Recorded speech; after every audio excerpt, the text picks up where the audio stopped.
If you love Baltimore sports, you'll love WNST.net. We are live. It is the final segment. Glenn is giving me the old high. This is the new thing. See, I started the show 16 years ago. I established a tradition. We get the players out. And when my time comes to do the show, Glenn's like, dude, we got 2 minutes. 2 minutes is all we have for the hour. 2 minutes segment. I think that's exactly what you need, too, by the way. All right, so I think you handle it. When we started doing this show, Brendon said to me he wanted to do one segment a week with me that would somehow be, you used the word controversy, and I cannot believe, given the kind of career I've had, that you would mention me and controversy in the same sentence. I said non-football related topic. This is a non-football related topic? It doesn't need to be controversial, but just something non-football related. Non-football related, okay. So, Friday, I'm in my car in a rainstorm, and my phone goes off, and it's a WNST text that says that Orlando Zeus Brown had passed away. Now, first thing I'll know is if it came from my company, I know it's true, so I don't even have to double check knowing, but I didn't know. I literally sometimes get texts from within my own company that break the news to me. I'm blown away by Zeus's death, but on top of this, we've had Mike Flanagan commit suicide 5 weeks ago, and then yesterday I was in St. Louis in the middle of the game, and I was working from the press box because I was the only one out there on Facebook, and I saw R.I.P. Pep.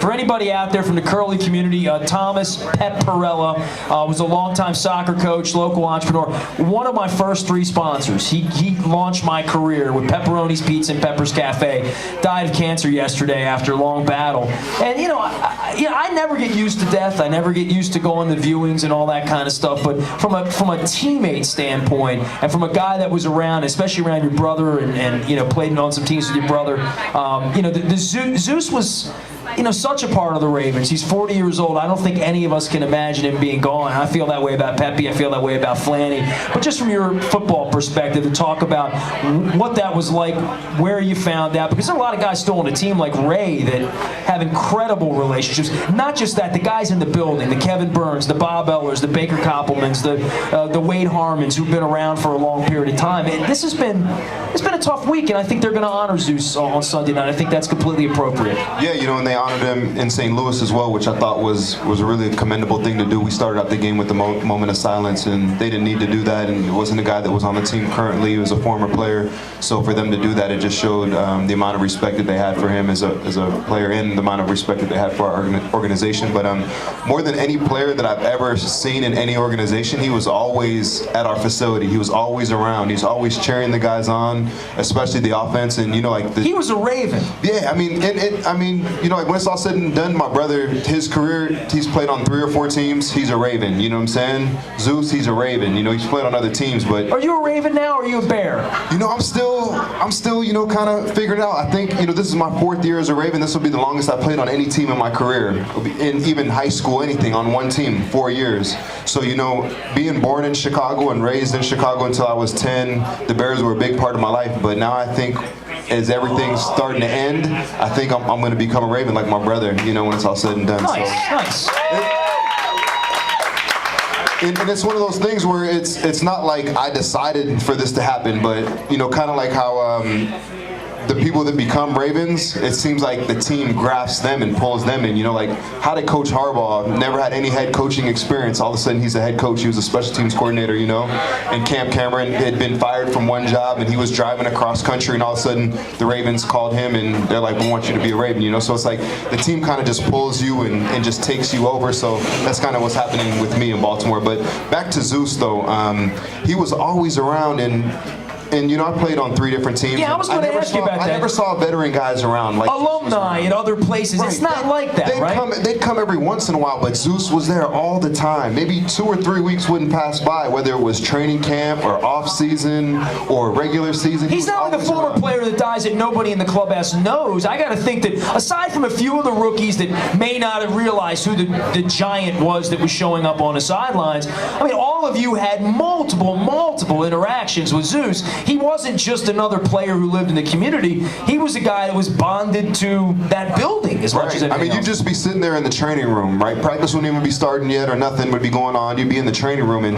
all of a sudden this big mountain of a man would come up and talk to you, and You start talking to him, and like, oh, this is a former player, who exactly? And then, he'd walk away, and you'd be like, oh, who is that guy? Who is he? So everybody, he was always around, and he had access to everybody and everything, and he touched everybody. It didn't matter who you were, what you were doing. You just be in the training room, oh, what's wrong with you, man? Like, and he'd bond with you, and by the end of the day, you know exactly who he was, and you'd be like, man, that's a cool guy right there. So he touched everybody, man. It's a sad thing. We lost a great person.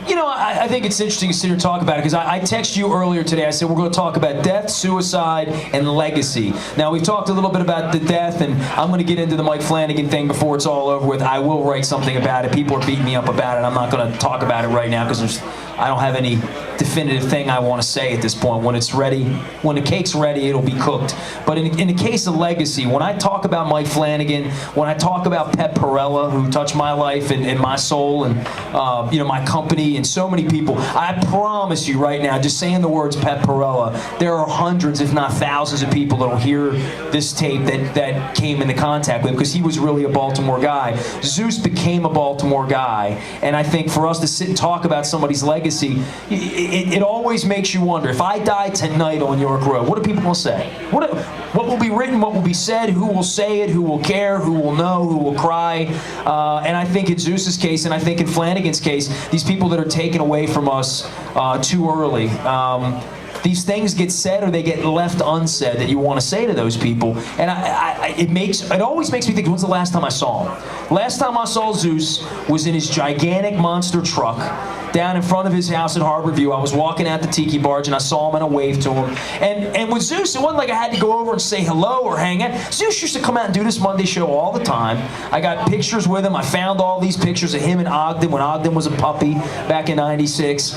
And with Zeus, it was just like, hey Zeus, hey Ness, and that was it. It wasn't like I was never going to see him again. You know what I mean? It's like there were conversations we had on mic, off mic, whatever, about kids and how much his family meant and stuff like that. I can't imagine what that clubhouse must have been like on Friday for so many of you who knew him a little bit. Yeah, I think when we broke our huddle, we just ended it with a dominate, because that's what he did against all his opponents. He just went in there and he just dominated the man in front of him. And so we had one of the players that played with him, I think it was Double J, and just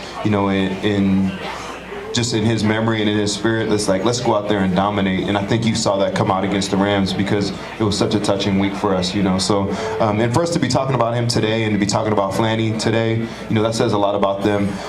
One thing we always talk about with the Ravens is these moments will never be again. So when you're in the moment, like we're sitting here right now, we're going to do it next week, but next week's going to be another topic, another issue. Sure. Nothing's ever going to be the same. So just when you're in the moment, just, sit there and just visualize and just take it all in, because you don't know when it's ever going to happen again. And playing football is one of those things where a few people die every year, whether it's high school or college, whether someone's paralyzed or some kind of crazy accident where someone passes away. So it's like play every play like it's your last play. So we went out there, we broke the huddle in the memory of Zeus, under dominate.